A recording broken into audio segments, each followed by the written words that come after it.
최신 지구촌 소식 만나보는 글로벌 리포트 시간입니다. 한국경제신문의 한경제 기자 나오셨습니다. 어서 오세요. 반갑습니다.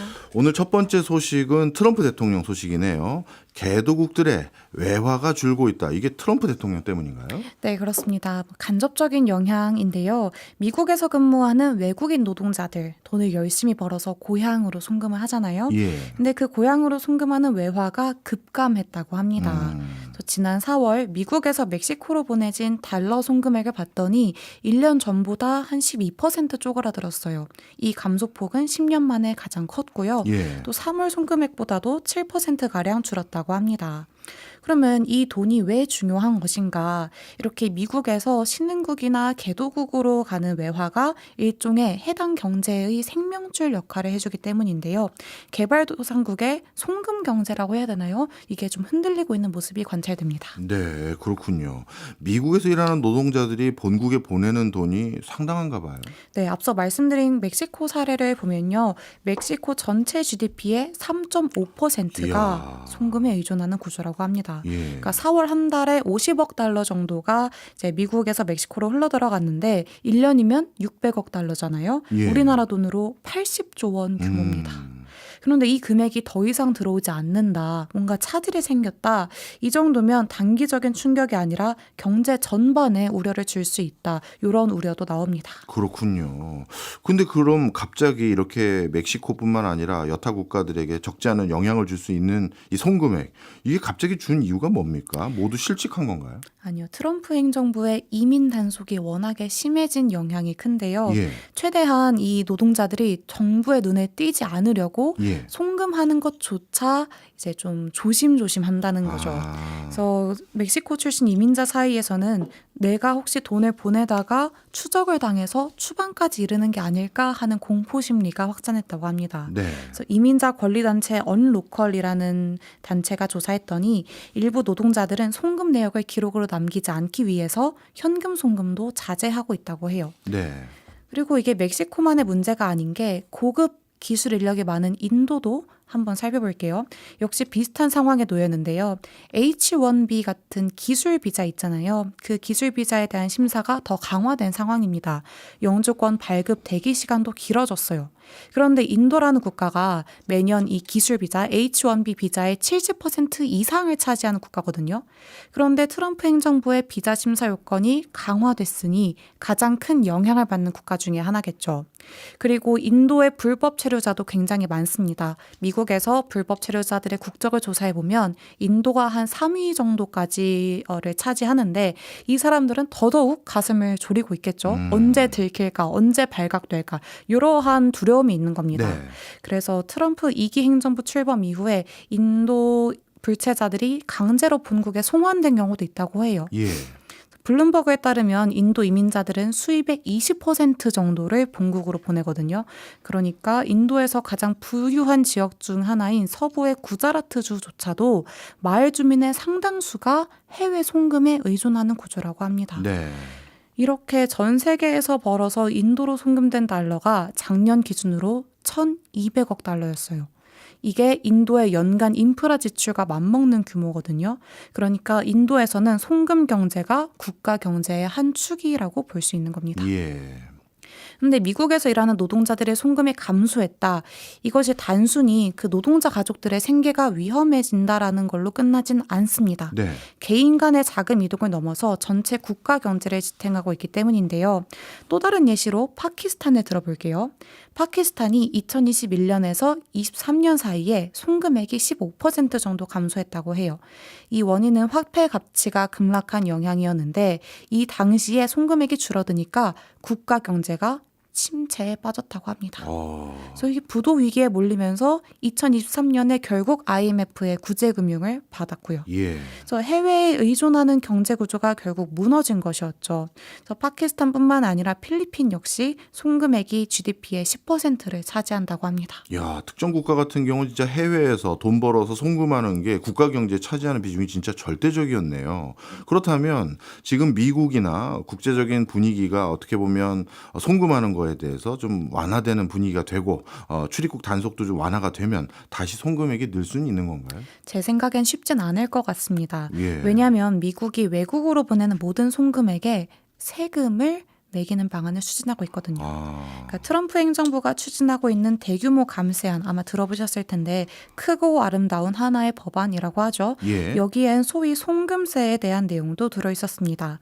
그러니까 비시민권자가 국외로 송금하는 경우에 3.5%의 세금을 부과한다는 것인데 이미 그 미국에서 있는 그 비시민권자들은 송금 수수료를 은행에 내고 있잖아요. 예. 그런데 여기에 추가적으로 정부까지 나서서 송금세를 부과하면 이건 이중과세가 아니냐 이런 비판을 받고 있기도 합니다.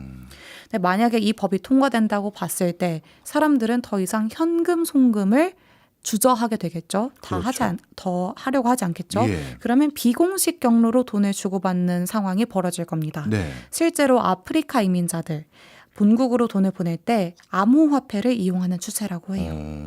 또한 미국과 아프리카를 오가면서 인편으로 그러니까 사람이 직접 현금이나 전자제품, 귀중품 등을 대신 운반해주는 사업도 성행하고 있다고 합니다. 예.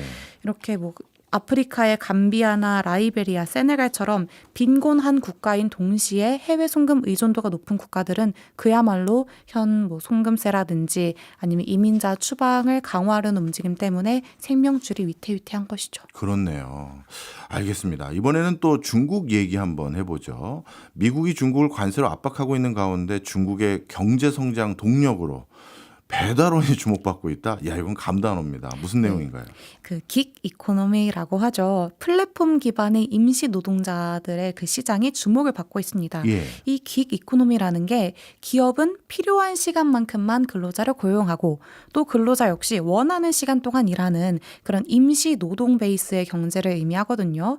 중국의 메이투안 같은 음식 배달 플랫폼도 있고요. 디디 출싱이나 우버 같은 승객 운송 플랫폼이 대표적이죠. 예. 그러면 아까 말씀하셨듯이 긱 이코노미가 도대체 어떻게 중국 경제를 살리느냐. 자, 미국이 중국산 수입품에 대한 관세를 높이면서 중국의 수출 산업을 압박하고 있잖아요. 중국의 수출 산업 대부분 제조업입니다. 네. 그래서 노무라 증권 분석에 따르면 이 여파로 약 1,600만 명에 달하는 노동자들이 일자리를 잃을 수 있다고 합니다. 그러면 이렇게 흔들리는 제조업 일자리를 어떤 산업이 흡수할 것인가? 그 회사에서 해고된 잘린 노동자들은 어디로 흘러갈 것인가 생각했을 때 그게 바로 긱 이코노미라는 거죠. 예. 그래서 중국 정부가 일자리 충격을 완화하기 위한 대책으로 긱 이코노미를 적극 활용하려고 하고 있습니다. 그래서 2020년만 하더라도 중국 정부는 이런 입장이었어요. 플랫폼 시장 커지는 건 좋은데 이건 자본의 무질서한 팽창이 아니냐 이러면서 경계를 했는데 이제는 생각이 바뀌었습니다. 플랫폼 기업들이 수요도 창출해주고 있고요. 심지어 고용도 늘려주니까 이걸 실업 대책의 일환으로 생각하기 시작한 겁니다. 아, 그렇군요. 이걸 실업 대책의 일환으로 생각할 정도라면 규모가 꽤 되나 봐요. 네, 그렇습니다. 인구가 많잖아요. 예. 그만큼 규모가 엄청난데요. 중국 전국 노동조합 총연맹에 따르면 배달이나 차량 공유 이런 새로운 형태의 고용에 종사하는 사람은 약 8,400만 명에 이른다고 합니다. 예. 여기에 자영업자나 시간제 근로자처럼 그런 유연 근로자까지 포함하면 2억 명에 달한다고 합니다. 이코노미스트에 따르면 중국 전체 취업자 수가 7억 3천만 명 정도로 추산이 되니까 예. 유연 근로자 비중은 한 30% 정도로 상당 부분을 차지하고 있죠. 또 기업별로도 살펴볼게요. 중국의 대표 배달 플랫폼인 메이투안 약 750만 명의 배달원을 두고 있고요. 예. 이 사람들이 한 해 동안 벌어들이는 수입은 약 110억 달러, 우리 돈으로 15조 원에 달합니다. 예. 그리고 승차 공유업계에서도 많은 근로자들이 활동 중인데요. 승차 공유 면허 건수를 봤더니 2020년에 290만 건에서 지난해 750만 건으로 2배 넘게 증가했습니다. 근데 흥미로운 건 이제 소비자들이 이런 플랫폼에 대한 수요가 많잖아요. 네. 그러면서 기업들끼리 서로가 근로자를 이제 채용하려고 더 많은 근로자들을 모셔가려고 고용 전쟁을 벌이고 있다고 합니다. 왜냐하면 긱 이코노미에 포함되는 업종이 굉장히 다양한데 택시나 아니면 음식 배달뿐만이 아니라 장보기, 가사노동, 심부름, 반려동물 돌보기 이런 식으로 임시 근로자들을 활동할 수 있는 영역이 점차 확대되고 있습니다. 그래서 메이투안 2021년 이후로 배달 인력을 41% 늘렸고요. 징동닷컴도 최근에 배달 시장에 진출하면서 7월까지 배달기사 10만 명을 신규 고용하겠다고 밝혔습니다. 네, 그렇군요. 그런데 이 배달업에 종사하시는 분들도 보니까 상대적으로 젊은 분들이 좀 많아 보였어요.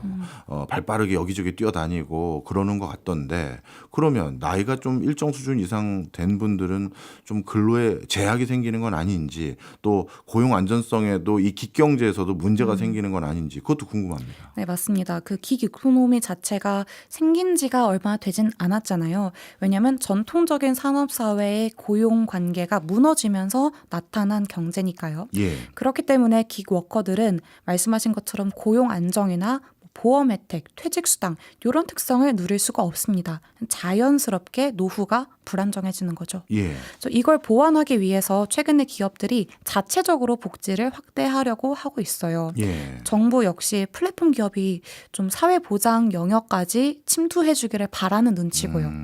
징동닷컴은 자사 배달 기사들에게 사회보험 혜택을 제공하겠다고 밝혔고, 메이투안 역시 시범 사업을 통해서 연금보험을 일부 지원할 계획입니다. 예. 그래서 이런 배달업체들이 정부에게 좀 보여주기 위해서라도 뭐 배달 기사의 그런 휴게 시간을 확보해주거나 아니면 식사나 보조금에 더 많은 비용을 투입한다고 해요. 예. 그런데 문제가 있습니다. 아까 그 기업들이 복지를 좀 늘려준다고 했잖아요. 예. 그럼 그 비용은 어디에서 나오느냐? 아, 설마 배달 기사들에게 지급해야 될 수입을 일부 차감하는 건가요? 그렇습니다. 결국 그 수입원은 배달 기사들의 수입에서 빠져나간다는 건데요. 예. 그 배달 기사들이 내는 사회보험료 60% 정도를 회사가 가져가고요. 실제로 보험회사에 전달되는 비중은 40% 정도에 불과하다고 합니다. 야.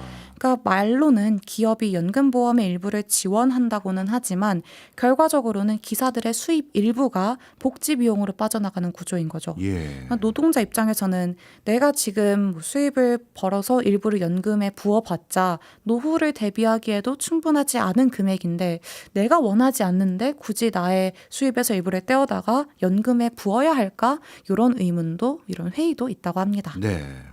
그렇기 때문에 이 긱 이코노미가 진짜로 중국 경제를 구할 수 있느냐 요거에 대한 의문도 나오는데요. 단기적으로는 제조업 일자리의 공백을 메워줄 수 있기는 하겠죠.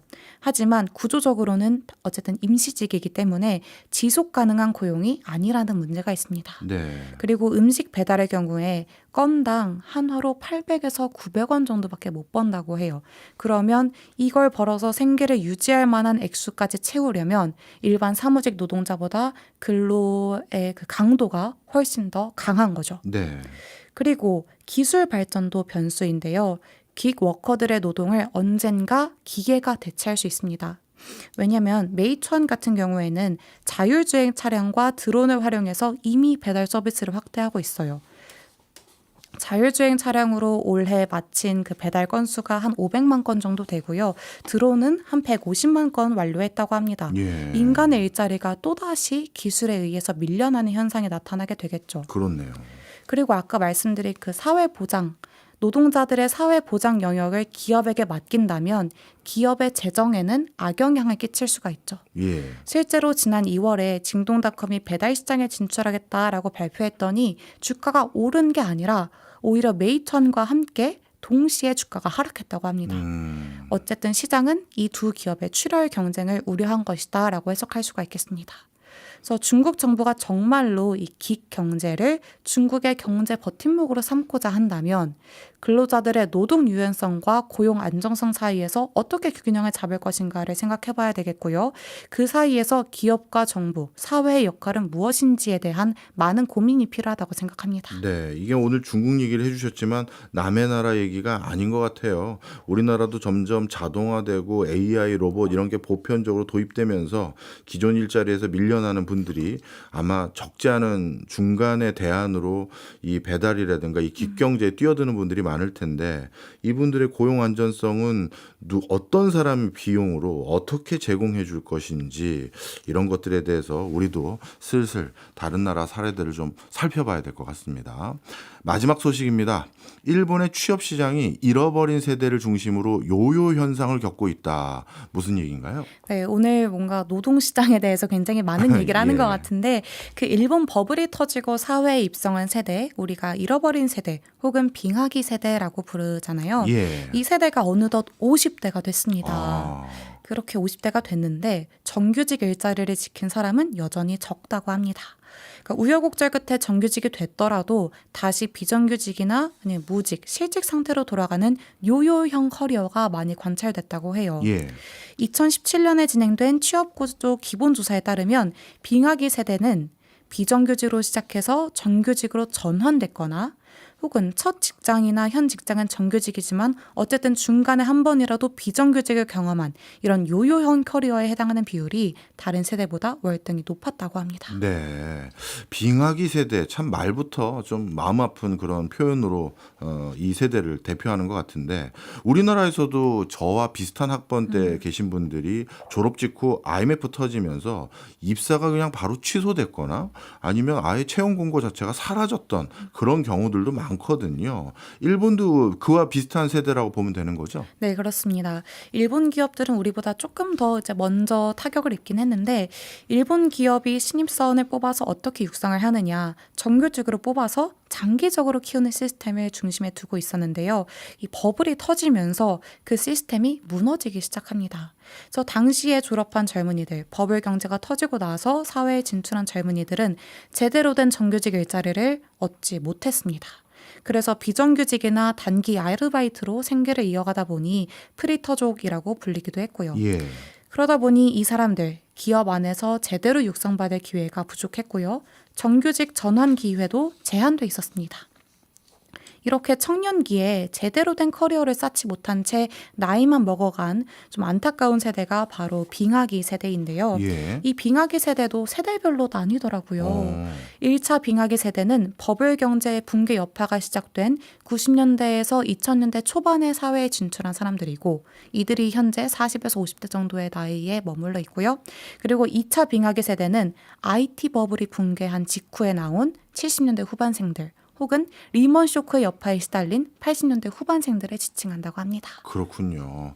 워낙 불황이 오래 됐던 그 기간이라서 그 당시 취직을 초반에 못했던 분들이라 하더라도 아마 그 뒤에도 두 번째 기회, 세 번째 기회도 누릴 수 없었을 것 같아요. 그래서 오죽하면 빙하기 세대다 이렇게 부를 것 같은데 지금 이분들의 상황은 좀 나아졌습니까?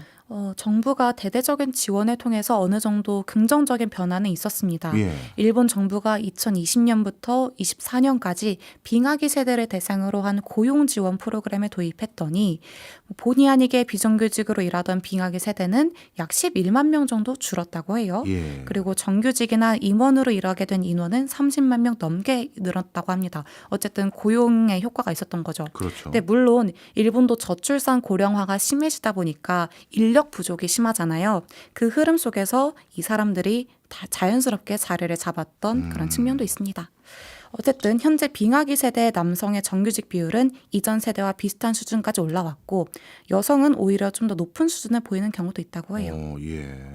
그런데 문제가 또 있습니다. 정규직은 달았는데 예. 아직 해결하지 못한 문제, 뭔가요? 바로 임금 문제가 있습니다. 임금. 그러니까 초반에 취업 구조가 불안정했던 만큼 이 세대가 다른 세대보다 임금이 낮다고 해요. 통계에 따르면 40대를 기준으로 했을 때 그 버블 경제가 한창 터지기 전에 졸업했던 세대는 남성이 월 50만 엔 이상, 여성도 40만 엔 이상을 받았는데요. 빙하기 세대는 남성의 월 급여가 40만 엔대로 내려왔고 여성은 30만 엔 후반대로 떨어졌다고 합니다. 이보다 더 나중에 졸업한 저의 세대라고 하겠죠. 이들은 급여가 더 낮다고 합니다. 이렇게 요요형 커리어를 경험한 사람들은 정규직에 비해서 연소득이 100만 엔 정도 더 적다는 통계가 있네요. 임금이 생각보다 너무 낮은데요. 왜 이렇게 낮은 거죠? 기업이 돈을 못 벌었을까라고 생각해 볼 수도 있겠는데요. 네. 우선 경제가 불안정하니까 첫 직장을 비정규직으로 시작한 경우가 대부분이잖아요. 예. 그리고 중간에 실직과 취업, 이직을 반복하니까 근속 연수가 짧습니다. 그런데 일본은 근속 연수가 길수록 임금을 많이 받을 수 있는 구조거든요. 우리 흔히 호봉제라고 하는 네, 거죠. 그렇습니다. 예. 그래서 근속이 짧으니까 당연히 임금이 제대로 못 올랐고 결국 처음부터 불리한 위치에서 시작을 한 거죠. 예. 또 하나는 회사에서 체계적인 교육을 받지 못했다는 점인데요. 젊을 때 회사에 들어가서 실력을 쌓았어야 됐는데 그 기회가 없었던 거죠. 그러다 보니까 요즘처럼 뭐 잘하는 사람에게 더 인센티브를 주는 그런 연봉을 정하는 방식 하에서도 그 역할을 맡을 실력이 충분하지 않은 겁니다. 그렇군요. 결국 연금에도 악영향을 줄 것 같은데 지금이야 어쩌지 이래서 먹고 산다 하더라도 이거 나이 들면 더 큰일일 것 같은데. 네, 그렇습니다. 그 부분이 바로 지금 일본 정부가 걱정하는 부분인데요. 커리어 중간에 이렇게 구멍이 나버린 이 기간, 단지 수입에만 영향을 미치는 것이 아니라 장래의 연금에도 악영향을 줍니다. 예. 최근 일본에서는 그 임금이 인상하는 흐름이 있어서 빙하기 세대의 수입도 오르고는 있다고 하지만 젊은 세대에 비해서는 어쨌든 상승 여력이 제한적이잖아요. 예. 수입이 적으면 당연히 연금도 적겠죠. 10년만 지나면 이들이 60대 고령층으로 진입을 하는데 연금만으로는 생활이 어려운 사람들이 대거 나올 겁니다. 그리고 빙하기 세대를 자식으로 둔 70에서 80대 부모들, 그리고 장성했지만 여전히 불안정한 삶을 사는 40에서 50대 자녀가 함께 무너지는 이런 가족 공멸도 사회 문제로 대두됐습니다.